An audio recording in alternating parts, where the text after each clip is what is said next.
বর্তমান সরকার এটা করবেন কি না সেটা তো ভবিষ্যৎ বলবে।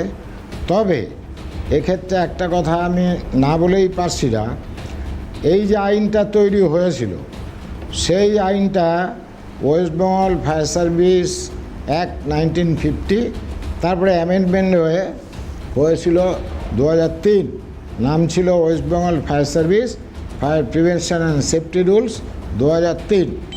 2024 সালে বর্তমানে যিনি সেক্রেটারি তিনি ভোট করে ওনার কোন ক্ষমতা বলে, সেই সময় উনি ছিলেন আমাদের অ্যাডিশনাল চিফ সেক্রেটারি, কোন ক্ষমতা বলে আমাদের সেকশন 2 ক্লজ H(b) সেটাকে সুপারসিড করে দিয়ে টোটাল রুলসটাকে ভয়েড করে দিয়ে নিজে একটা self certificate, government notification number 1961, তারিখ হচ্ছে 5/3/2024, during that time he was additional chief secretary of our department. উনি এইটা যে করেছেন, আই ডু বিলিভ যে উনি ভেস্টেড কজে করেছেন। কারণ সেই আইন সংশোধন করতে গেলে আমি যতটা জানি সেটা হচ্ছে অ্যাসেম্বলিতে আবার নতুন করে আইনটাকে বাতিল করে নতুন আইন আবার প্রণয়ন করতে পারে। উনি কোন জাদু বলে আমার দপ্তরের অ্যাডিশনাল চিফ সেক্রেটারি থাকাকালীন ওই আইনটা পুরো ওই যে বললাম ওই সেকশন 2 ক্লজ H(b) সুপারসিড করে যেটা করলেন, সেটাতে উনি চালু করলেন সেলফ সার্টিফিকেট। অর্থাৎ আপনি যদি একটা NOC পেতে চান, আপনি যখন অনলাইনে অ্যাপ্লাই করবেন তখন আপনি যা বলবেন যে আমার হোটেলে এই আসে, ওই আসে, এক্সটিংগুইশার আসে, জল আসে, that will be accepted blindly by the department. এর পেছনে কী উদ্দেশ্য থাকতে পারে আপনি বলুন তো? যেখানে আমার আইনে পরিষ্কার বলা আছে যে তোমাকে থার্ড পার্টি এজেন্সি বলতে লাইসেন্স এজেন্সি দিকে সেফটি অডিট করাতে হবে। কারণ দমকলের যে ইনফ্রাস্ট্রাকচার, সেই ইনফ্রাস্ট্রাকচার দিয়ে জীবনে কেউ পারবে না রেগুলার কোর্সে সেফটি অডিট করতে। তার কারণ হচ্ছে একটা স্টেশনের যে স্টেশন অফিসার, তারাই বেসিক্যালি নিচের লেভেল থেকে শুরু করছে যারা এন্টাইটেল সেফটি অডিট করার ক্ষেত্রে। তো সে স্টেশন চালাবে, স্টেশনের অ্যাডমিনিস্ট্রেশন চালাবে, না আগুনে যাবে আর না পাড়ায় পাড়ায় সেফটি অডিট করে বেড়াবে। এ কি সম্ভব? একটা কি দুটো স্টেশন অফিসারের পক্ষে? আপনি খোঁজ নিয়ে দেখবেন, একটা ফায়ার স্টেশন ইকুয়াল টু 4টে পুলিশ স্টেশন। 4টে পুলিশ স্টেশনে যতটা এরিয়া, তার ভেতরে একটা ফায়ার স্টেশন আছে। আপনারা জানেন তারাতলার আগুনে আমার একটা স্টেশন অফিসারকে সাসপেন্ড করলো, অন্যায়ভাবে করলো Anuj Sharma. Presently he is DG, during that time he was DG. তারপরে আরও তো কতগুলো ফায়ার হলো সিমিলার, যে বিল্ডিংগুলো NOC ছিল না সেগুলোতে উনি সাসপেন্ড কেন করেননি? আর এক্ষেত্রে উনি অবৈধভাবে সাসপেন্ডটা করলেন কেন? সাসপেনশনের কজ কী লেখা ছিল জানেন? যে তুমি রেগুলার ফায়ার সেফটি অডিট করোনি। ফায়ার ফাইটিংয়ের ফেলিওর নয়, রেস্কিউয়ের ফেলিওর নয়। ফেলিওর কোথায়? সাসপেনশন অর্ডারের মধ্যে লেখা রয়েছে রেগুলার সেফটি অডিট করেনি। Is it possible for a single station officer to conduct regular fire safety audit in the jurisdiction which is equivalent to? না, এই যে আমাকে উদয়বাবু বলুন, এই যে ফায়ার সেফটি, ফায়ারের তো একটা পারমিশন নিতে হয়। একটা বিল্ডিং ধরুন তৈরি হলো, এবার সেই বিল্ডিংয়ে যখন বিভিন্ন ইলেকট্রিসিটির ইমপ্ল্যান্টেশন হয়ে গেল, আমি বুঝে গেছি, ধরুন একটা হোটেল, আমি কি বলতে চাইছি, এর একটা পেপার ওয়ার্ক তো আছে। এটা কি দমকল দপ্তরের কাছে তারা যেতে বাউন্ড টু থাকবে না, নাকি দমকলই সেখানে গিয়ে ফায়ার অডিট করবে নিজেরা? স্বতঃপ্রণোদিত আগে তো ম্যানুয়ালি হোক না, অডিট রেগুলার কোর্সে করার দরকার, সেটা আইনেই বলা আছে।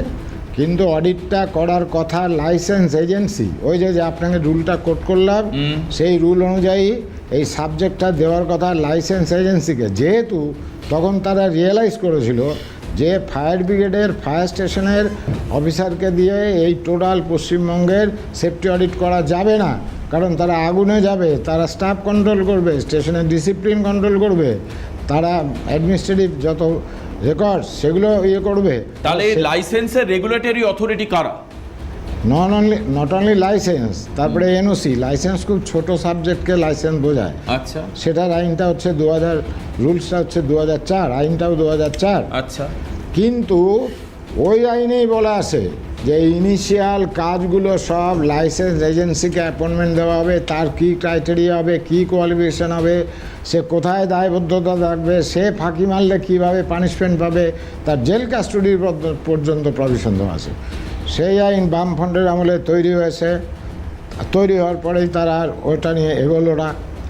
মাঝখানে 15 বছর গেল আমাদের চিফ মিনিস্টারের পিরিয়ড, তারা এগোলো না।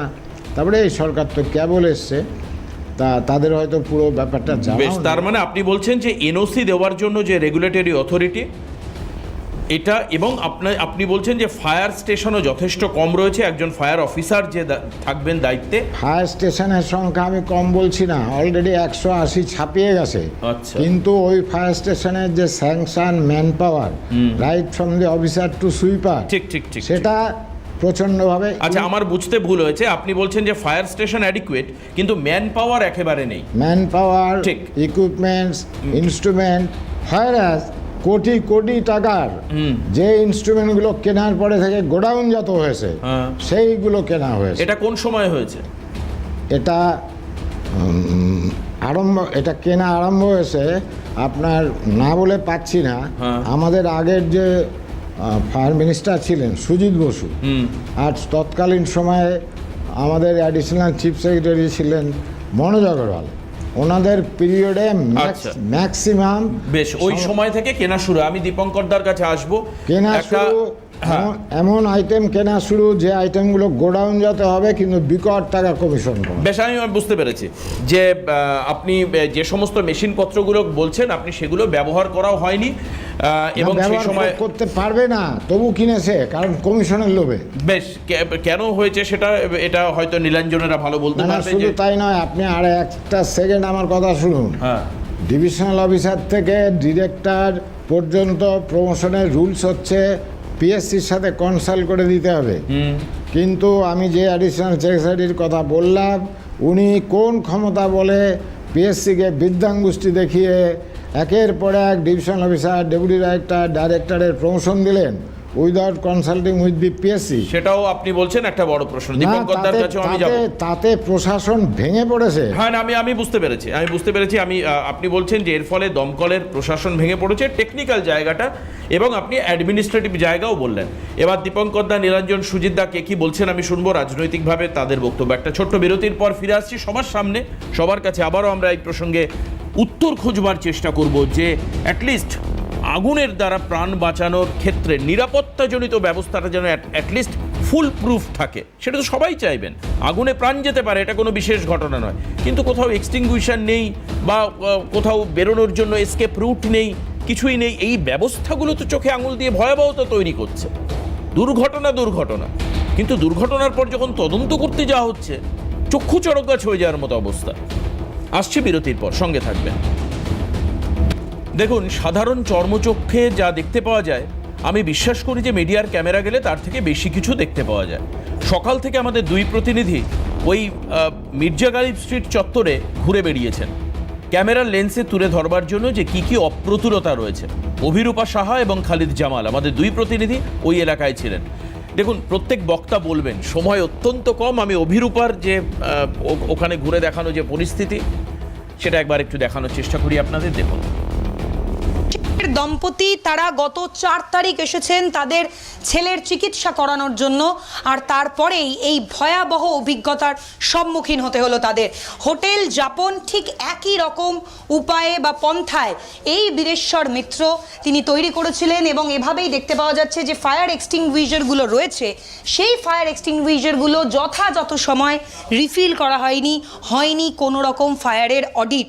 এবং ইতিমধ্যেই বীরেশ্বর মিত্র যিনি হোটেল মালিক রয়েছেন তিনি ইতিমধ্যেই পলাতক, এবং এই হোটেলের অর্থাৎ হোটেল যাপন, আরও একটি যে হোটেল রয়েছে এই বীরেশ্বর মিত্রের, সেই বীরেশ্বর মিত্র তার হোটেল যাপনের যিনি ম্যানেজার রয়েছে, একবার ছবিটা দেখাতে বলবো।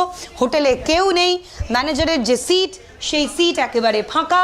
গোটা হোটেল জুড়ে যে সমস্ত কর্মীরা রয়েছেন তারা কিন্তু এই মুহূর্তে কেউ নেই, কোনো হোটেলে কোনো কর্মী নেই।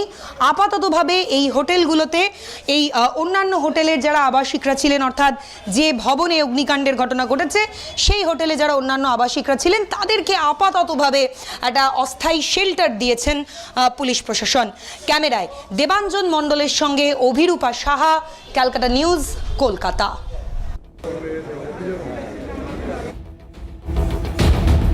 দেখুন, সেই ছবি আমরা দেখাচ্ছিলাম যেখানে অগ্নিকাণ্ডের পরে কি অবস্থা, সেই ছবিটা খানিকটা উঠে আসলো।